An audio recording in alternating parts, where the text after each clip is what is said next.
चरण में उपस्थित सभी को मेरा नमस्कार।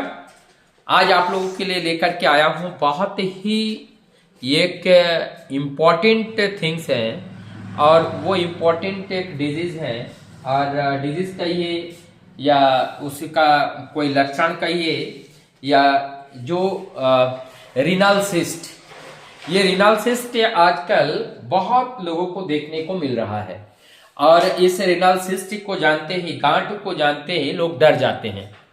मैं एक जनरल फिजिशियन हूं आयुर्वेद का।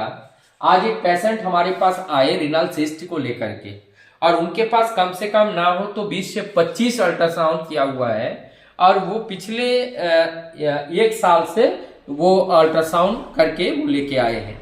मैंने उस पूरे अल्ट्रासाउंड को ऑब्जर्व किया और उसमें हमने देखा जिस सिस्ट का वो ट्रीटमेंट चल रही है, उन्होंने homeopathy doctor, Ayurvedic doctor, allopathy doctor, बहुत सारे डॉक्टर को उन्होंने दिखाया। लेकिन मैंने जब उसको कंपेयर किया कि यहाँ से 10 महीने पहले जब वो ट्रीटमेंट कर रहे थे, जब उन्होंने शुरू किया तो उस समय पे गांठ का जो साइज था आज भी गांठ का वही साइज है। साइज में कोई परिवर्तन नहीं हुआ, लेकिन डॉक्टर परिवर्तन हुआ, दवाई निरंतर खाते रहे और वो एकदम परेशान हो गए। अब उनको लग रहा है कि मैं मर जाऊंगा, मैं बचूंगा नहीं। अब उनकी ये स्थिति है, ये स्थिति को देख करके मैंने उनको जो सलाह दी वो मैं आप लोगों को बताऊंगा। मैंने इसमें देखा कि मैं अपने प्रैक्टिस लाइफ में ये देखा कि ये जो रीनल सिस्ट है, ये रीनल सिस्ट अधिकांश लोगों में देखने को मिलता है और एजेड लोगों में, जैसे 40+ लोगों में ये देखने को मिलना शुरू हो जाते हैं। और इसमें यह है कि क्या रीनल सिस्ट हमारे जीवन के लिए खतरा है या ये हमारे जीवन के लिए खतरा नहीं है। तो इस बारे में अगर हम बात करें तो ये रीनल सिस्ट हमारे जीवन के लिए खतरा हो भी सकता है, खतरा नहीं हो सकता है, लेकिन अधिकांश केसेस में ये खतरा नहीं होता है। अगर हमारी ये सिस्ट, इसकी साइज में बढ़ोतरी नहीं हो रही है, बढ़ नहीं रहा है, तो इसमें कोई खतरा नहीं है। और यदि ये बढ़ रहा है तो हमारे लिए वो खतरा हो सकता है। तब जा करके इसको स्क्लेरिंग करके, ड्रेनेज करके या ऑपरेशन करके उस सिस्ट को निकाला जाता है।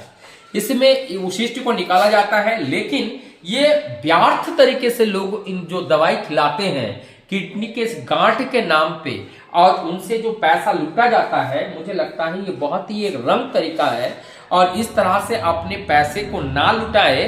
अब अगर इस तरीके का कोई केसेस हो रहा है तो उसमें जानिए कि साधारणतः ये जो रीनल सिस्ट है, रीनल सिस्ट में किसी भी तरह का प्रॉब्लम नहीं होती है और अगर होती है तो आगे चल करके इनकी डायग्नोस्टिकली ब्लड का भी जांच आप करा सकते हैं। उसमें आप ब्लड यूरिया और सीरम क्रिएटिनिन को देख सकते हैं और सीरम क्रिएटिनिन और ब्लड यूरिया और इतने जो और ये सारी चीजें जो पैरामीटर्स हैं, ये अगर नॉर्मल है तो इसमें चिंता करने की कोई बात नहीं है, आप निश्चिंत हो जाइए। और इसमें दूसरी बात, ये सिस्ट बनता कैसे है, ये जेनेटिकली भी होते हैं। अगर किसी का सिस्ट बना हुआ है तो उनके संतानों में ये बनने का चांसेस भी रहती हैं।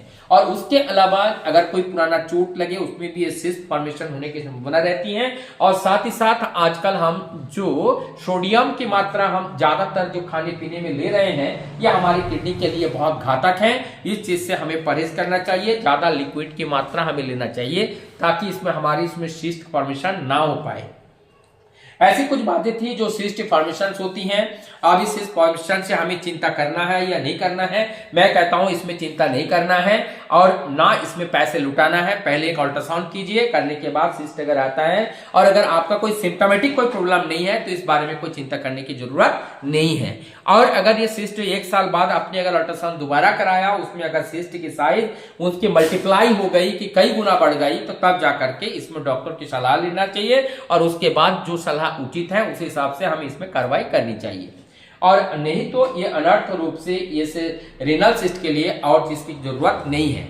और रीनल सिस्ट हमारे बॉडी में ना हो इसके लिए हम क्या करें, और इसके लिए कुछ बातें मैं बताऊं। रीनल सिस्ट हमारी बॉडी में ना हो, कहीं पे भी कोई सिस्ट ना हो, इसके लिए हमें जरूरत है कि ज्यादा से ज्यादा फ्रूट का लेना और साथ साथ फल फ्रूट, विटामिन और मिनरल्स की मात्रा जब हमारी बॉडी में एप्रोप्रिएट मात्रा में होते हैं तब इस तरह का कोई प्रॉब्लम होने की संभावना बहुत कम रहती है।